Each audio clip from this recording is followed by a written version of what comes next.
Also bei Podcasts ist es halt so, das wird nicht von heute auf morgen passieren. Ja, es ist halt Longform-Marketing. Du brauchst eine gewisse Geduld für das ganze Thema. Meine Eltern haben damals gesagt, lern erstmal was Gescheites und dann darfst du machen, was du willst.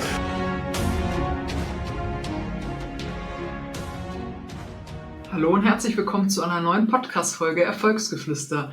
Mein heutiger Podcast-Gast ist einen eher ungewöhnlichen Weg gegangen über die Jahre hin zu seiner Leidenschaft.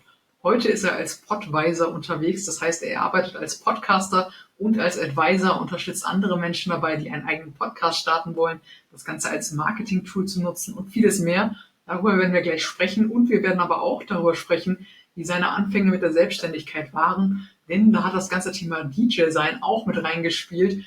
Wir werden auf jeden Fall mal schauen, was so die Herausforderungen waren, wie er diesen Weg gegangen ist, hin zu eben seiner heutigen Leidenschaft, das Thema Podcasting. Und damit begrüße ich meinen heutigen Gast. Hallo Uwe Fleischer, schön, dass du da bist.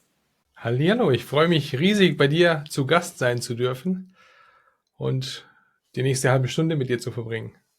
Genau, schauen wir mal, wie das Ganze sich entwickelt. Es geht um das Thema Podcasting heute. Deswegen zum Einstieg, bevor wir dann darüber sprechen, wie du dazu gekommen bist, lass uns gerne mal darüber sprechen, warum Podcasts gerade in den letzten Jahren so angefangen haben zu boomen und was so deine Sicht auf das Thema ist. Also was macht Podcasting wirklich so besonders aktuell?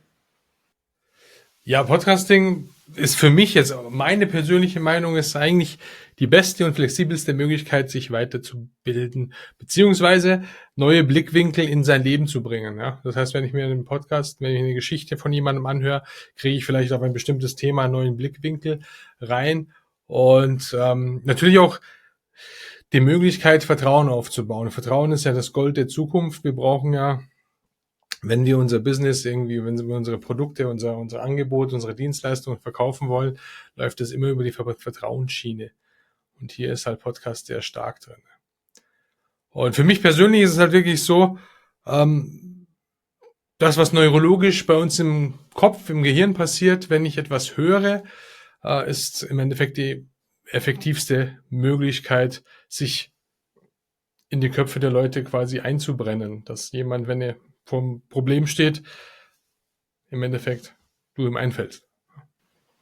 Auf jeden Fall, ja. Wir kommen nachher noch ein bisschen darauf zu sprechen, wie kann ich denn einen Podcast starten, worauf sollte ich achten, für wen ist denn überhaupt ein Podcast das richtige Medium.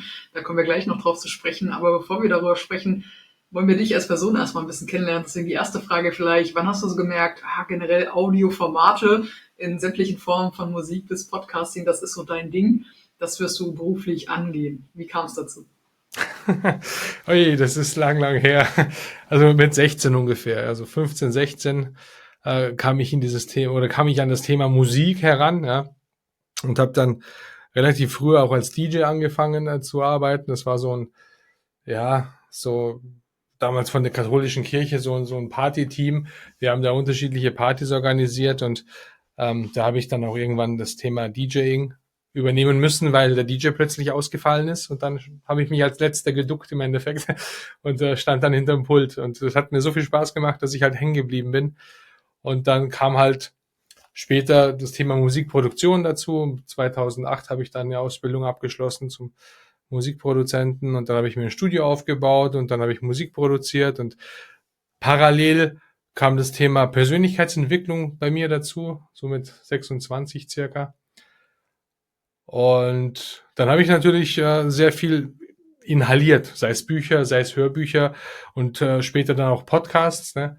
Und so kamen Podcasts in mein Leben und dann habe ich irgendwann entschieden, selber Podcasts zu produzieren und einen eigenen Podcast zu produzieren, indem ich halt die Gäste, die ich habe, interviewt zu ihrem Werdegang. Ziel des Ganzen ist halt, ja, Motivation, Inspiration zu sein für Gründer oder Leute, die gerade so mit ihrem Business strugglen. Und genau, das ist so das Thema, wie es dann dazu kam, dass ich immer wieder Fragen bekommen habe, wie machst du das denn, wie ist es denn mit dem Podcast und was muss man da alles so können und machen und daraus ist halt nochmal ein Business entstanden, ja, zusätzliches Business sozusagen. Ja, da sind wir jetzt schon sehr fortgeschritten quasi in einer Geschichte. Ich würde jetzt noch mal ein paar Schritte zurückgehen, weil da waren so ein paar Elemente dabei, wo ich noch ein paar Nachfragen habe. Und zwar, ich habe immer noch dieses Bild im Kopf, DJ in einer katholischen Kirche. Das ist jetzt nichts, was ich jemals beobachten durfte, als ich dort ab und zu früher noch in meiner Kindheit unterwegs war, aber finde ich auf jeden Fall spannend, dass das dein Weg war. Und dann hast du gesagt, du hast das Thema weiterverfolgt und bist Musikproduzent geworden. War das so direkt der lineare Weg oder bist du auch noch irgendwie einen klassischen Weg gegangen? Weil DJ oder Musikproduzent ist ja für viele nicht so der klassische Weg direkt nach der Schule. Also war das bei dir tatsächlich so oder gab es da auch noch ein paar Zwischenschritte, bevor du eben als DJ unterwegs warst? Ja, also, das ist immer so, meine Eltern haben damals gesagt, lern erstmal was Gescheites und dann darfst du machen, was du willst. Und dann habe ich halt eine Ausbildung gemacht zum Industriekaufmann damals, bin in dieser Ausbildung jede Abteilung durchlaufen und ja, bin in der Gefahrgutentsorgungsabteilung hängen geblieben, also Gefahrgutentsorgungsmanagement und bin dann da weiter ausgebildet worden und es sind immer so diese zwei Leben, die ich eigentlich habe. Musik war immer ein Thema bei mir, also von Anfang an war Musik eigentlich immer mitgelaufen. Ich hatte mit 17 meine erste Firma mit einem Kollegen zusammen.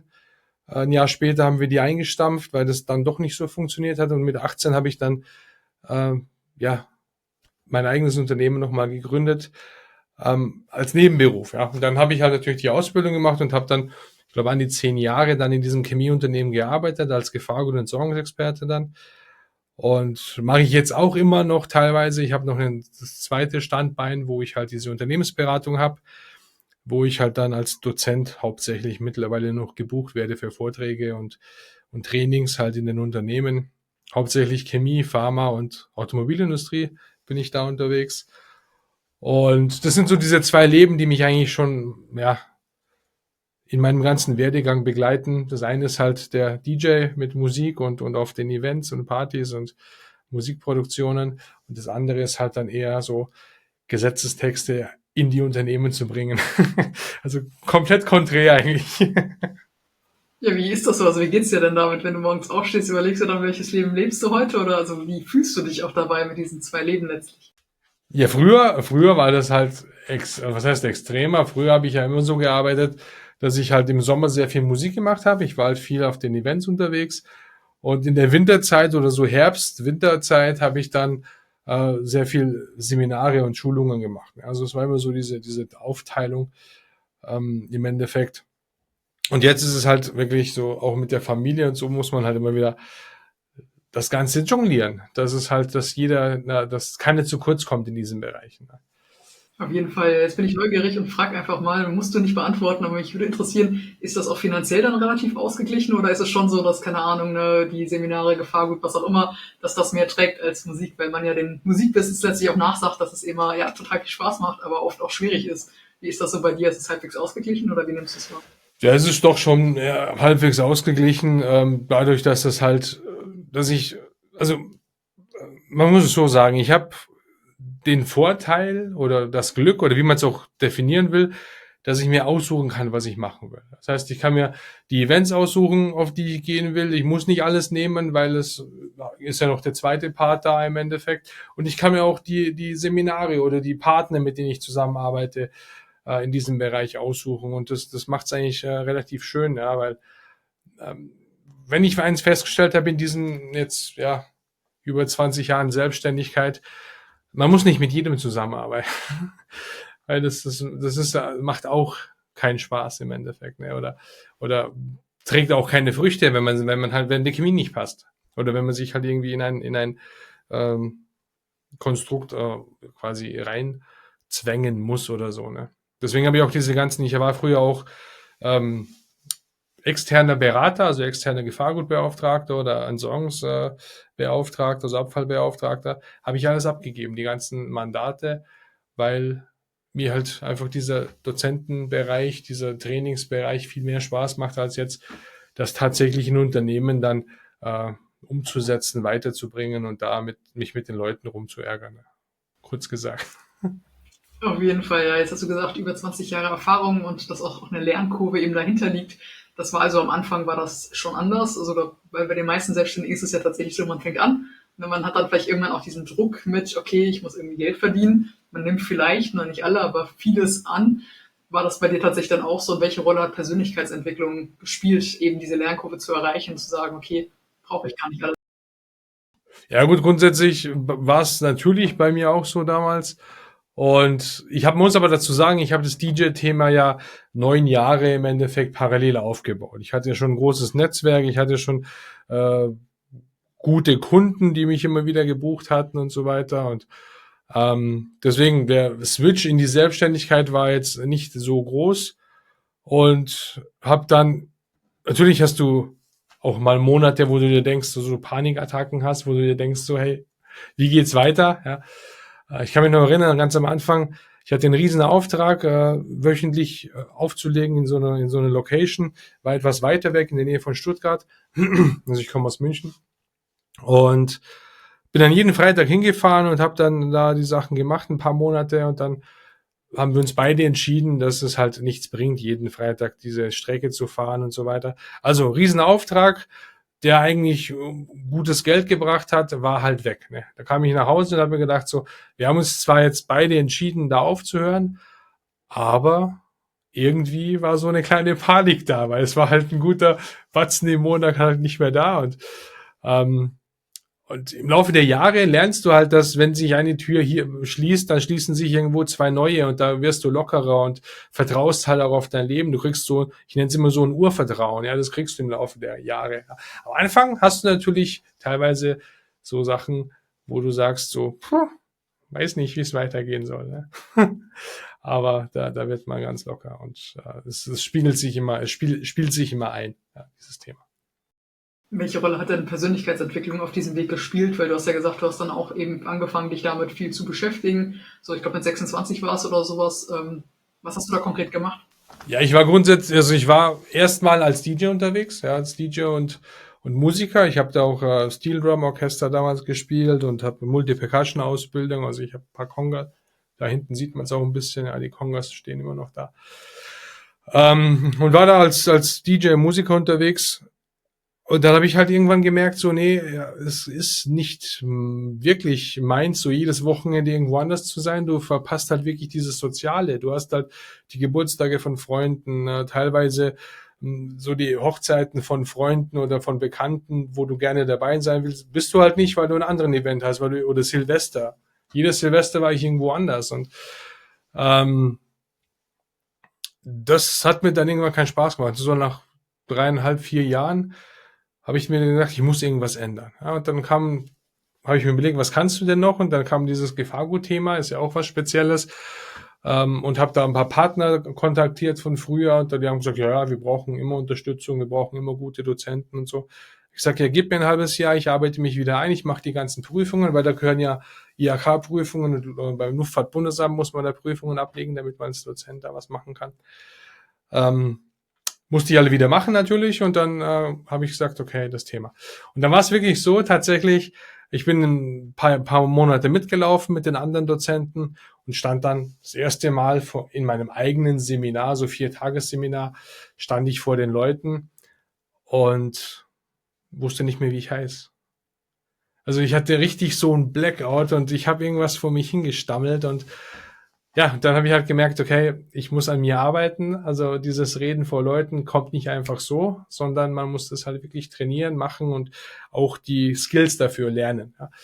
Und das war dann so, dass damals mit 26 das erste Mal, wo ich dann gesagt habe, okay, ich hole mir jetzt einen Coach. Und dann habe ich ein sehr großes Glück gehabt, weil diese Person, also dieser Coach, der mich damals begleitet hat für ein paar Monate, der hat gerade selber eine Ausbildung zu so einem Coaching-Master irgendwie gemacht, so eine 3-Jahres-Ausbildung und war gerade in seinen Abschlussarbeiten und hat halt ich nenne es mal Versuchskaninchen gebraucht, ja, um seine ganzen Sachen halt auch aufzunehmen und zu analysieren. Und ich habe mich für alles zur Verfügung gestellt und bin dann wirklich mit allen Facetten dieser Persönlichkeitsentwicklung vom DISC-Prinzip bis hin zu auch quasi, ja, etwas spiritueller dann natürlich, ja, bin ich halt in Berührung gekommen und das hat mich damals so gefuchst, dass es immer dann in meinem Leben geblieben ist. Ja, immer wenn irgendwas war, wenn ich gemerkt habe, irgendwas passt jetzt gerade nicht, ja, dann habe ich mir jemand geholt, der mich da rausgeholt hat, beziehungsweise mir gezeigt hat, welche Wege kann ich da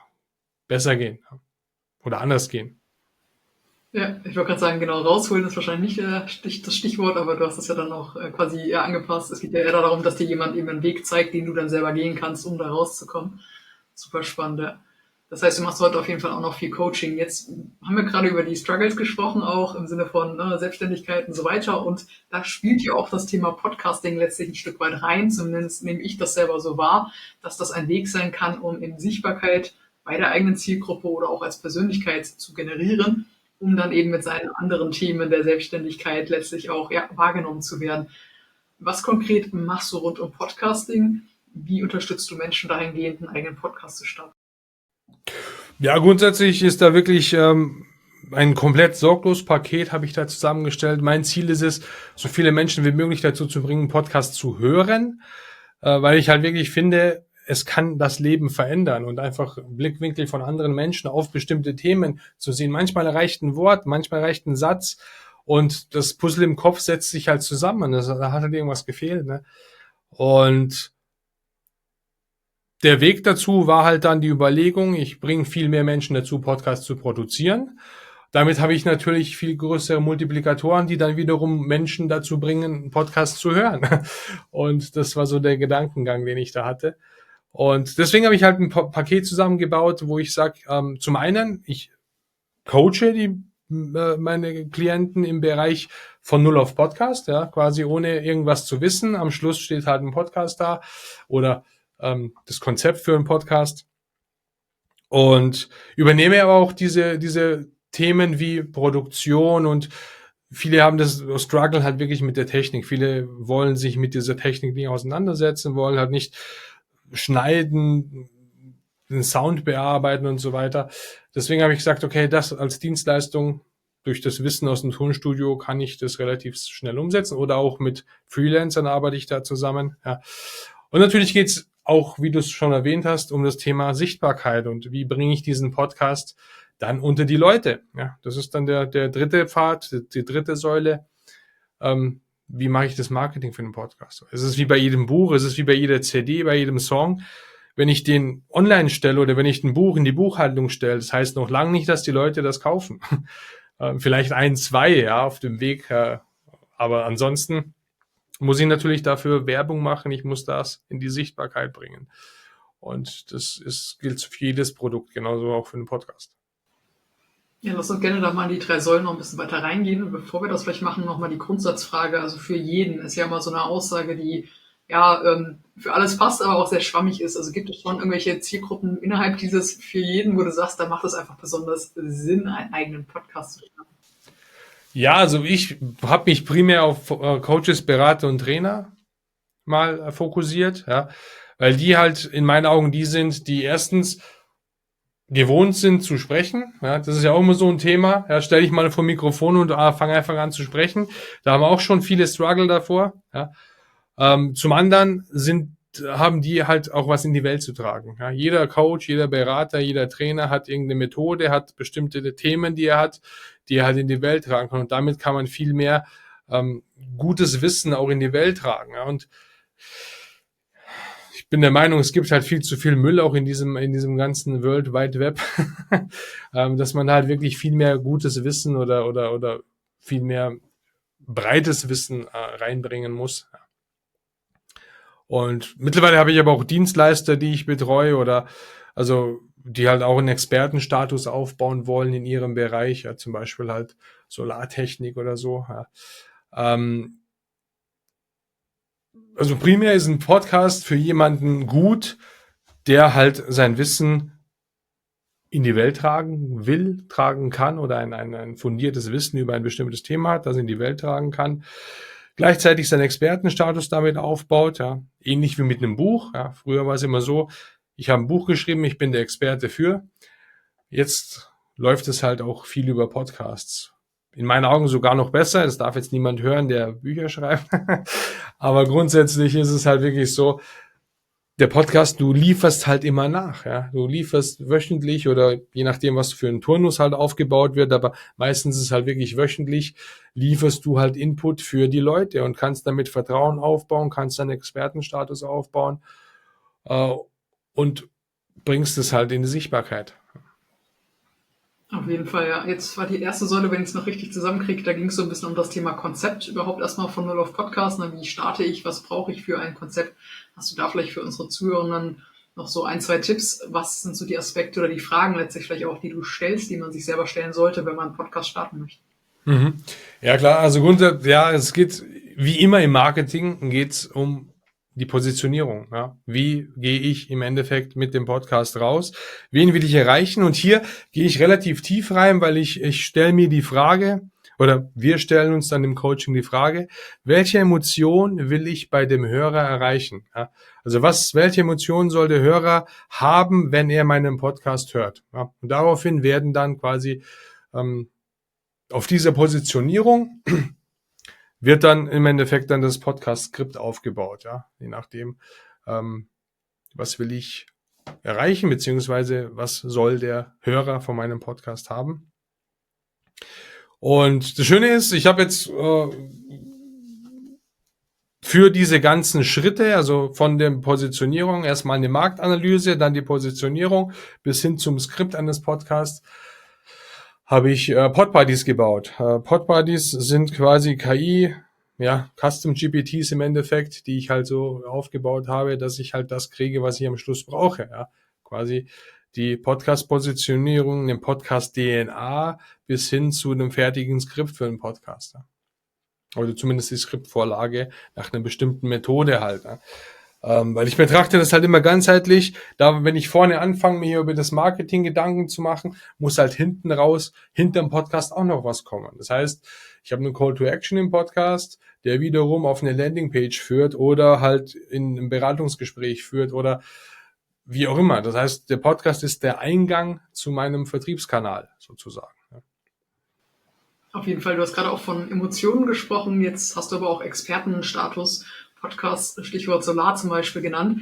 Was wäre denn so die Emotion, die du jetzt bei jemandem, der Experte für Solar sein möchte oder so wahrgenommen wird, was wäre denn da die dahinterliegende Emotion? Denn oft ist es ja dann tatsächlich eher vielleicht Information.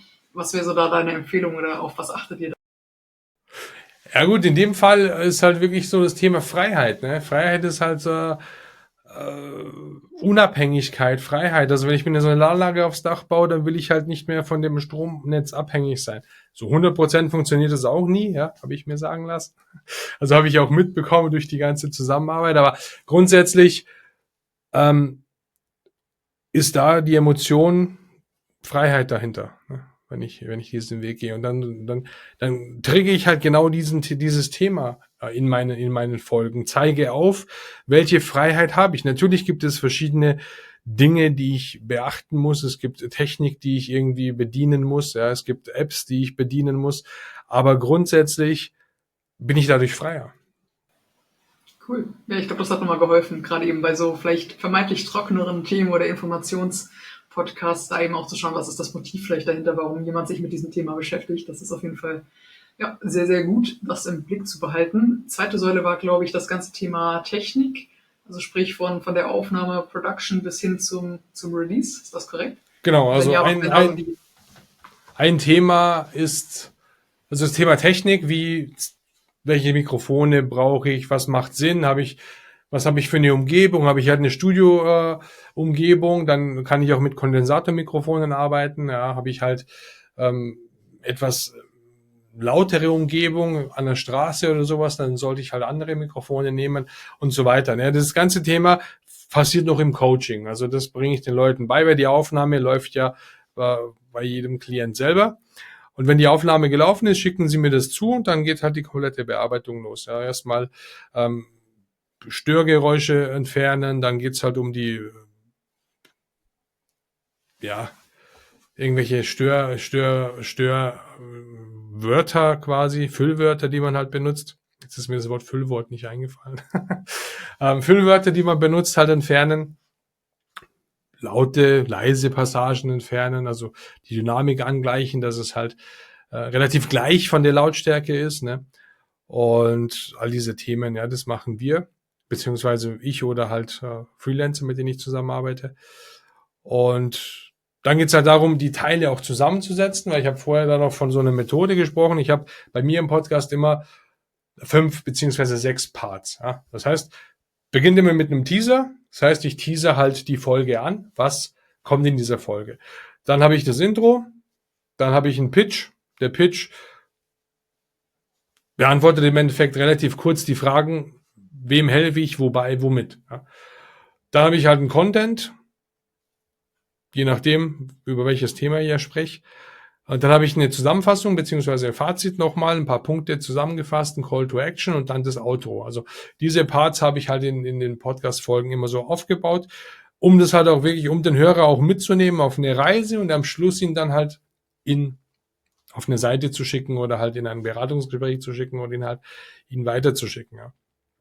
Und diese Parts müssen halt auch miteinander verbunden werden und dann werden die Shownotes erstellt und die Veröffentlichung läuft auch über uns. Ja. Das heißt, wir legen zusammen die ganzen Accounts an und wir veröffentlichen dann die Folgen auf den gewünschten Accounts für die Kunden, je nachdem, wo sie es halt haben wollen. Ja.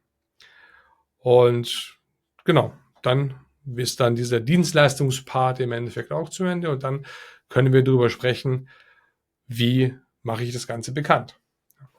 Gutes Stichwort. Damit sind wir bei der dritten Säule, das Stichwort Marketing, was, glaube ich, für die allermeisten dann eben so, zumindest nach einiger Zeit auf jeden Fall ein Thema wird, weil durch die Technik gibt es ja auch viele, die sich da selber durchfuchsen mit der Zeit, ne, Learn, Trial, wie sagt man so schön, also Trial and Error, einfach ausprobieren, optimieren, aber dann merkt man halt vielleicht, okay, nach diesem Anfangsschub, ne, ich habe einen neuen Podcast, flacht das Ganze vielleicht so ein bisschen ab, weil eben ja die Zielgruppe von neuen Hörern nicht so schnell wächst und die Bekannten, naja, die hören entweder weiter oder sie haben beschlossen, das ist nicht mein Podcast.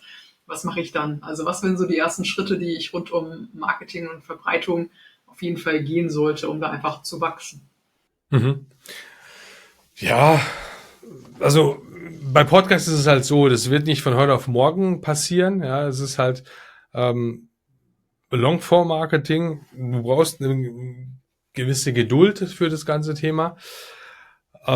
Ja, im Endeffekt gibt's halt relativ einfache Dinge, die ich machen kann, ohne dass ich viel Geld ausgeben muss. Ja, ich muss die Plattform bespielen. Die bekanntesten ist auf jeden Fall Spotify, Apple Podcasts, YouTube. Die würde ich auf jeden Fall reinballern. Ansonsten gibt's noch viele andere, RTL Plus, und kann man sich natürlich überall auf diese Plattformen dann veröffentlichen und dann wirklich jedem darüber erzählen. Ja. Sei es, ich pack's in meine Signatur rein, ich pack den Podcast in meine Signatur rein, bis hin zu ich gehe auf bestimmte Portale, wo es um Podcasting geht und trage mich halt dort ein. Zum Beispiel, da gibt's dieses Hallo Podcaster, wo man sich mit dem Podcast eintragen kann. Da kann man auch relativ gut neue Gäste für seinen Podcast, wenn man Interviewformate fährt, ja, kann man neue Gäste für seinen Podcast finden, weil sich da immer wieder Leute anbieten. Ich kann einen Blogbeitrag oder ich empfehle immer einen Blogbeitrag zum Podcast zu machen, weil ich natürlich hier das SEO auch nutzen kann. Ein Podcast kann kann relativ schlecht von den Suchmaschinen gescrollt werden. Ja, das heißt, ich brauche immer einen Text dazu. Sollte man halt immer einen Text dazu machen. Ich kann in die Shownotes einiges reinpacken. Ich kann Pressemitteilungen aus dem Podcast erstellen. Ich kann E-Mail-Marketing, Newsletter aus dem Podcast erstellen. Also ich finde den Podcast, viele denken immer so, Podcast ist ein weiteres Marketing-Tool. Ich sehe den Podcast eigentlich als Basis fürs Marketing, wo du dann sagst, ich habe einen gut aufgestellten Podcast und kann daraus wirklich alles andere entwickeln. Ja. Sei es halt Shorts oder wenn ich halt, wie wir jetzt halt auch machen gerade, das Video anhab, ne, dann kann ich halt auch wirklich alle Reels, Shorts erstellen, die ich halt für TikTok brauche, die ich für Instagram brauche, die ich auf YouTube nutzen kann. Longform-Formate auf YouTube stellen und so weiter. Ja. Also wenn ich einen Podcast mit Video mache, ja, das muss ich dazu sagen, dann kannst du eigentlich jeden Kanal bespielen. Auf jeden Fall, ja. Das wäre jetzt auch meine nächste Frage gewesen. Du hast sie indirekt schon beantwortet, aber ich stelle sie trotzdem der Klarheit wegen nochmal. Was ist so deine Empfehlung, eben ja Audioformat oder eben Videoformat direkt zu machen? Oder gibt es auch Unterschiede, ne? Je nachdem, für welche Zielgruppe, welche Person, wo sie steht auf der Reise? Mhm. Ja, also Audio versus Video, diese Frage hat man sich immer schon gestellt. Aber es ist halt, ich bin immer noch für Audioformat. Aus folgendem Grund, weil das, was bei uns neurologisch passiert, wenn ich ein Audio höre oder eine Geschichte vorgelesen bekomme, ist genau das, was wir brauchen, um später halt auch wirklich, dass sich die Hörer später an uns erinnern. Das heißt, wir brauchen im Endeffekt 3 Säulen. Ja? Wir versuchen mit unseren Worten im besten Fall Bilder zu malen, die Leute mitzunehmen auf unsere Reise, ihnen Bilder zu schenken. Diese Bilder verbinden sich automatisch mit deren Emotionen. Ja? Weil wir erzählen ja nicht nur eine Geschichte, wir erzählen nicht nur unsere Geschichte, sondern jeder, der uns beim Podcasten zuhört, hört es mit seinen Erfahrungen. Das heißt, wir erzählen eigentlich so viele Geschichten, wie viele Hörer wir haben. Ja? Weil jeder packt seine Erfahrungen in diese erzählten Worte halt mit rein. Wir triggern sofort die Emotionen oder holen die Emotionen mit dazu. Und die dritte Säule, die wir bedienen, das ist halt die Wiederholung. Ja? Wenn wir uns diese Synapsenverknüpfungen vorstellen, von Gehirnzelle zu Gehirnzelle, dann je öfter dieser Weg gegangen wird, desto fester wird er, desto stabiler wird er und desto schneller funktionieren dann die Gedankengänge auch. Ja? Und wenn wir diesen Weg halt immer wieder gehen, festigen wir damit, dass der sich dann uns erinnert, wenn er halt ein Problem hat und er kann sich daran erinnern, was wir erzählt haben. Und das Ganze ist nicht so effektiv, wenn ich halt ein Video habe. Weil unser Gehirn ist grundsätzlich erstmal faul und unser Gehirn sagt erstmal grundsätzlich, naja, jetzt lasse ich mich mal unterhalten. Ja? Und will Energie sparen. Ja? Das heißt, bei einem Video ist dieser Effekt nicht so groß, wie wenn ich ein Audio höre. Und deswegen bin ich halt immer für das Audioformat. Aber Video immer mit dazu nehmen, weil du natürlich hier alles bespielen kannst dann. Ja. Du hast halt die Möglichkeit wirklich Reels, du kannst aus einer Stunde, meine Podcasts gehen immer eine Stunde, also meine Folgen, du kannst aus einer Stunde, kannst du 30, 40 Reels schneiden und kannst die halt für deinen Content nutzen. Ja. Also günstiger und schneller Content zu entwickeln als aus einem Video und deswegen immer beide verbinden. Ja. Aber effektiver ist Audio. Ist ja auch immer die Frage letztlich, also ich kenne es von mir selber, ich gucke mir bei einem Videopodcast wahrscheinlich die ersten Minuten gucke ich mir als Video an und die meiste Zeit switche ich dann aber auf Audio oder habe einfach das Video irgendwo im Hintergrund laufen. Insofern, ich glaube, der Effekt ist auf jeden Fall auch immer noch da, auch wenn ich weiß, was du meinst. Mit nur Audio ist man auf jeden Fall gezwungen, sich mehr eigene Bilder dazu zu erstellen. Aber ich finde es auch mal spannend zu sehen, wer spricht denn da eigentlich, weil es gibt ja doch Personen, die man nicht kennt und dann hat man zumindest schon mal ein Bild von der Person. Genau. Ja, aber das ist dieses Faszinierende. Wenn ich ja unterwegs bin, höre ich eigentlich nur Podcasts oder Hörbücher im Auto. Und manchmal halt auch so YouTube-Videos, weil also irgendwas Interessantes ist, höre ich. Aber du hast dann irgendwie, auch wenn die Person nur da sitzt und irgendwas erzählt, ja, da sind keine anderen Bilder oder so, aber du hast diesen Drang, dass du immer wieder mal zwischendrin raufschaust. Ja, unser Gehirn hat diesen Drang, sich halt auszuruhen irgendwie, ja. Also so erkläre ich mir das jetzt, ja. Und man versucht halt wirklich so während der Autofahrt, das sollte man nicht tun, das ist überhaupt nicht gut. Ich wollte gerade sagen, ja. Aber man versucht da drauf zu schauen, ja. Okay. Ja, nee, beim Autofahren habe ich das zum Glück nicht. Das finde ich das Schöne bei Spotify, dass man halt auch switchen kann, wenn man zum Beispiel nicht im WLAN ist, dass man automatisch nur das Audio hört. Außer man aktiviert das bewusst, das finde ich eigentlich ganz praktisch. Ja.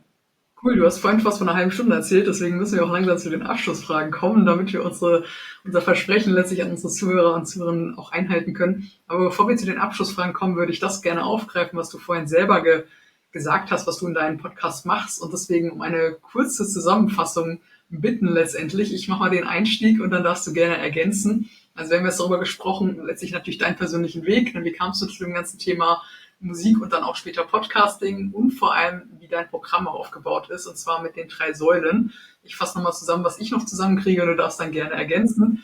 Die erste Säule war so das Konzept, die zweite Säule ist dann die praktische Umsetzung, also die Produktion, nachdem die Aufnahme da ist, und die dritte Säule ist Marketing. Und das Ganze, ja, bietest du an, du bietest auch Webinare und so weiter an, das kann man sich alles anschauen auf deinen sozialen Medien und den Links, die wir auf jeden Fall unter das Video packen. Du hast auch einen eigenen Podcast, da kann man gerne auch reinhören, aber jetzt darfst du gerne noch deine Kernbotschaft einmal zusammenfassen für unsere Zuhörerinnen und Zuhörer. Warum ist Podcast wichtig?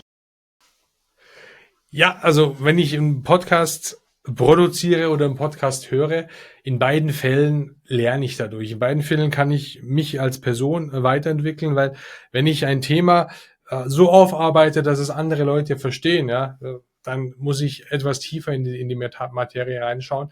Das heißt, jede Podcast-Folge, die vorbereitet wird, jetzt außer die Interviewfolgen, da geht es dann um andere Personen, aber jede Solo-Folge, die ich vorbereite, bringt mich ein Stück weiter in meinem Business, in meinen Handlungen, weil mir Dinge klarer werden, weil ich diese Themen einfach tiefer betrachten muss, um sie halt Laien rüberbringen zu können. Ja. Das heißt, man hat als Hörer sowohl als auch Host hat man eigentlich eine Weiterentwicklung, wenn man sich mit Podcasts beschäftigt. Und deswegen finde ich das so wichtig, dass man sich da ja auch selber mal reflektiert im Endeffekt. Ne? Und dafür ist Podcast ein gutes Medium in meinen Augen.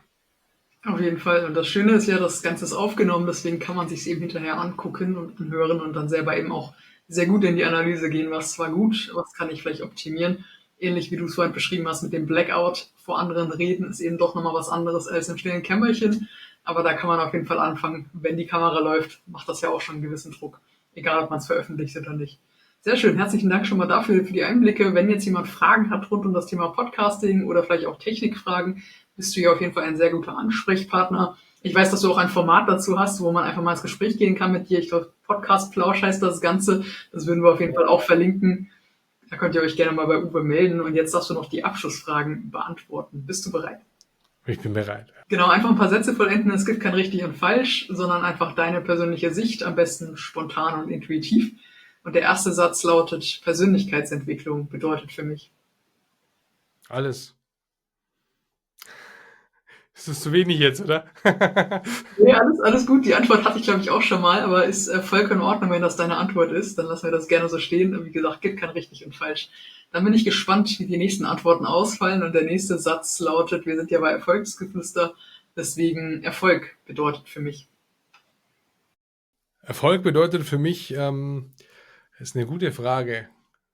Erfolg bedeutet, entscheiden zu können, mit wem, wann und wie ich arbeite. Sehr schön, da haben wir doch ein bisschen Reflexion schon reingebracht. Die Antwort war nicht ganz so kurz. Und deswegen kommen wir jetzt noch zu einem, ja, ich sag mal nicht schwereren Thema, aber auf jeden Fall ein Thema, was tiefer geht.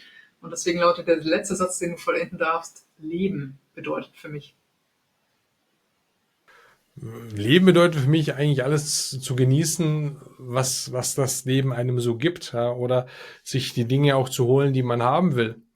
Dafür brauche ich aber die anderen zwei Dinge, halt Persönlichkeitsentwicklung und Erfolg. Schöne Zusammenfassung auf jeden Fall auf den Punkt. Herzlichen Dank auch für diese Einblicke, Uwe. Danke, dass du heute hier warst. Sehr gerne, hat mich sehr gefreut, hat mir Spaß gemacht, etwas tiefer mit dir zu sprechen über mein Thema.